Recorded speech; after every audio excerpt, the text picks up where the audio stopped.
Juste, Antoine, c'est ça, tout à l'heure, tu as évoqué le truc de, c'est un peu la fin du marketing de masse. Est-ce que globalement, toi, dans le closing, tu penses que, genre, l'IA, ça va nous permettre de faire, en gros, moins, d'optimiser? Ou globalement, tu restes dans un phénomène de masse, mais tu viens casser un peu les masses et être plus pertinent dans ce phénomène de masse? En fait, moi, l'IA, comme nous, on l'utilise chez Striker en interne. euh, je vous prends deux images. Il y a le point de vue managérial.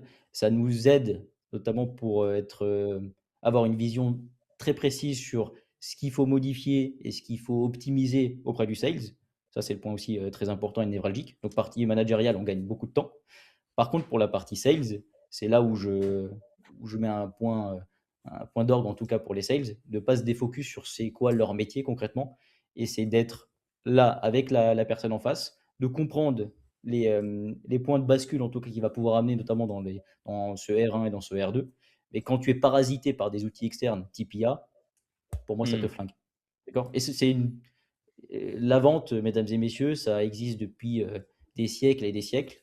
Et le pattern, en tout cas, c'est d'avoir une bonne connexion avec la personne qui est en face de vous, de la comprendre, et après, vous pourrez appliquer la meilleure solution.